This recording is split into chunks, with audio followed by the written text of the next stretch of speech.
Tonight, I was able to watch the State of the Union with our political analyst, Democrat Ed Emerson and Republican Tim Rosales, to get their reaction to the president's address and also the Republican response. All right, the president's State of the Union address now in the books, an hour and 14 minutes.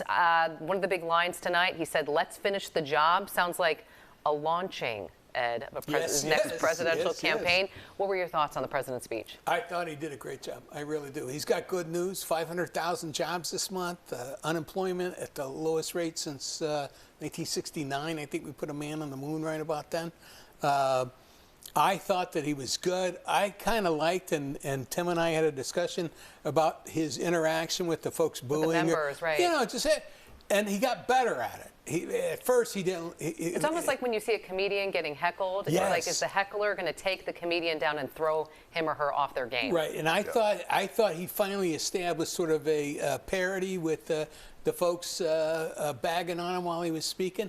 I thought that anytime you can get the environmental community of America united, he talked about taxes, more taxes on oil companies, and unbelievable profits over the last couple of years. But also did say we're going to need gas. Oh, yeah. For at least 10 years. For at least 10 years. Right. At least, too. I think he got I thought that was a little tweak. Yeah. Right? Awkward. Yeah, on his own. Your thoughts? Well, I think every American probably was watching the speech and saying to themselves, am I better off now than I was 4 years ago? The question is no. Every American's probably paying close to about $10,000 more for annual expenses than they did 10 years ago. So regardless of whether you tout job numbers, whether you tout some other things that the president's trying to hang his hat on, for the average American, that really isn't translating into a better life, better opportunity.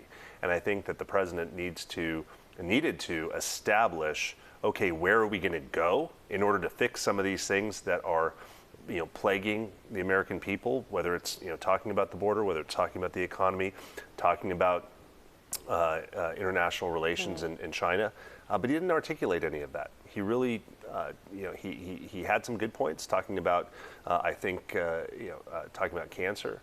That was, I thought that was a really good moment for the president, talking about some of the people that had been invited to He's the good at to those the chamber. personal moments. Absolutely. That's his ability Very to connect. Absolutely. He shines in he those. got me a couple of times. Quick thing to Tim, which is, I noticed that the gas price narrative has gone away, because for 50 straight weeks, the price of gasoline has gone down after Joe Biden and this administration confronted these money-grubbing oil companies. Well, you're seeing the governor of California, Gavin Newsom, doing the same thing.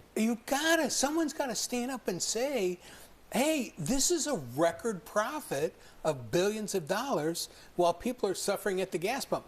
But inflation, I get, right? I mean, let's pick a fight. Let's have a discussion about inflation, you and I. Here's my thing from the speech tonight.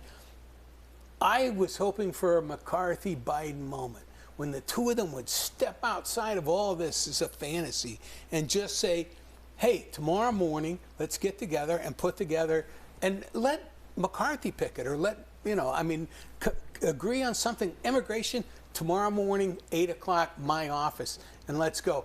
That's my naivete. I was hoping for some, back to Nikki, which is, can't we just work together?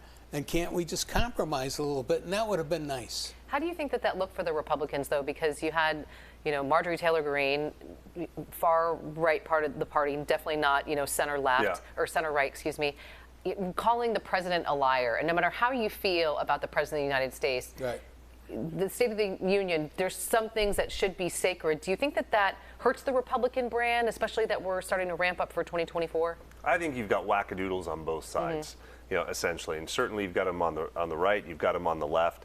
I think more telling was looking at Speaker McCarthy when President Biden started to talk about the border and sealing the border and some of these things that he's talking about. The Republicans are saying, we've been talking about this for 3-4 years. Where have you been, President Biden?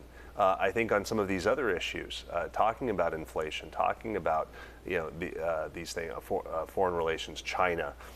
You could really see, without Kevin McCarthy being so super expressive, the eye roll or just the glance of like sort of like a slow the blink. eyebrow raise of like, I remember the show in the '80s, Different Strokes. You know, what you talking about, Willis? Yeah. Like, I mean, it was kind of a few of those moments. The ending Social Security and Medicare, that got a big response too. That got a huge response because it's absolutely not true, and Biden knew it wasn't true. It was in his. Wait. It was in his speech. Who's the guy from Florida? Rick Scott. Rick Scott put it in his plan and said, "Here's the Republican plan going forward.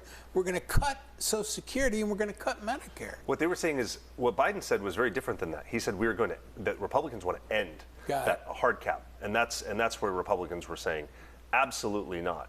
Right. And I mean, it was Stood up and applauded. And it was just as egregious when Biden was talking about the border, and Republicans were saying, "Where have you been on this?" Right. I mean, we've got a fentanyl epidemic that we've been screaming about, and human trafficking and all of these issues, and the Democrats have really been silent on it and kind of stuck their head in the sand. We heard from a former Trump official tonight, and part of the cabinet, former communications press secretary Sarah Huckabee Sanders, who is now the governor of Arkansas, doing the rebuttal for the Republicans. What did you think about that choice and her speech?